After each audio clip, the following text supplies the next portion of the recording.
Friends, you never know who you'll touch in life. You never know how or when you'll have an impact or how important your example can be to someone else. My faith helps me understand that circumstances don't dictate my happiness or my inner peace. The chances you take, the people you meet, the people you love, the faith that you have, that's what's going to define you. You have to be who you are in this world, no matter what. At the end of the day, my friends, it's not about what you have or even what you've accomplished. It's about what you've done with those accomplishments. It's about who have you lifted up, who have you made better. It's about what you've given back to those people. I think personally a role model is a mentor, someone who you see on a daily basis and you learn from them. My faith taught me how to forgive.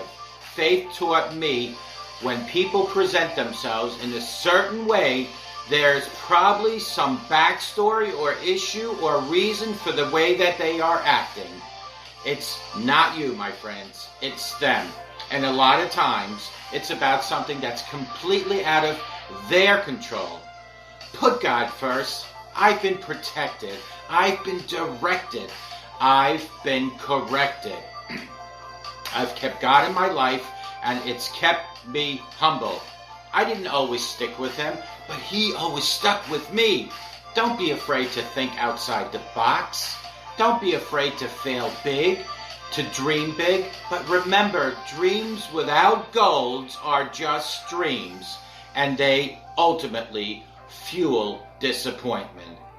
And understand, to achieve these goals, you must apply discipline and consistency. You'll never see a U-Haul behind a hearse.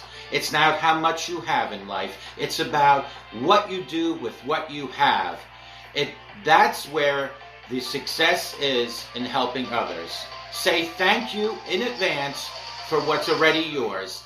That's how I live my life. True desire in the heart for anything good is God's proof to you, sent beforehand to indicate that it's yours already. My advice is this, and it's simple. Don't just aspire to make a living. Friends, aspire to make a difference. And may God bless each and every one of you. Good morning. My name is Ralf Friedrichs. I'm an author and addiction recovery coach, a life coach, and the host of this show, To Take Your Life Back Today radio show. You can see a video version of this if you go to YouTube under channel Take Your Life Back Today show. I was just recently featured in another sober magazine, and it pretty much said it is hard to describe the feeling of sobriety because after a little over 7 years, I cannot separate the various feelings that come with thinking with a clear head, the changes in the way I think, and confronting the feelings that I ignored, neglected, or avoided for so long. This was an interview, and these are my answers. The amazing events that are byproduct of living sober bring an entirely different set of feelings that include a sense of honor and responsibility. Sobriety alone was a pretty frightening thing, I said. My drinking progressed from a casual drinking up through the catastrophic, self-destructive, isolating blackouts in my late 40s. The last attempt at sobriety before 2013 started out very much like many temporary attempts over the previous years, as consequences forced me to try to curb or stop my consumption. In fact, throughout the first week of sobriety, I harbored the idea that once the effects of my recent debauchery were smothered or faded, I could probably start drinking again. I would just have to be more conscientious about how much I was drinking.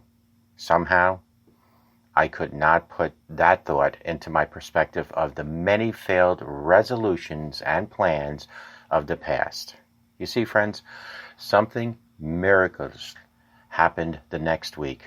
Perhaps the eventual purge and detoxification of alcohol from my system allowed me to think clearly, see the mess I was making of my life and the impact on my loved ones and people closest to me. A week after my last drink, I suddenly became aware of the pain I was causing my family and my friends around me. I was devastated and completely demoralized. Although raised knowing who God was and still somewhat practicing believing in him. In all actuality, I was accidentally a believer at best. Of all the morning after foxhole prayers I pleaded with God I didn't understand, begging to get out of one scrape or another, I finally found myself on my knees in earnest, giving up before the same mysterious God. I was completely spent. I had hit rock bottom. I couldn't see any way out of my problems of my own doing. My needs were many, but my exhaustions were so thorough that all I could do was to ask for help in whatever way he saw fit. I cannot remember every feeling so completely empty and sad. There was no immediate relief. I could not sleep as I was consumed by feeling of utter doom. As melodramatic as that description might sound to you, what happened next could only be described as a miracle from God. My head was filled with the brightest light that I have ever experienced in my life. I felt an absolute calm that is indescribable, especially in contrast to the crushing despair of just a few hours prior. It seems as if time was irrelevant and all of my thoughts were occurring consecutively, but it was not frantic or confusing. It felt completely natural.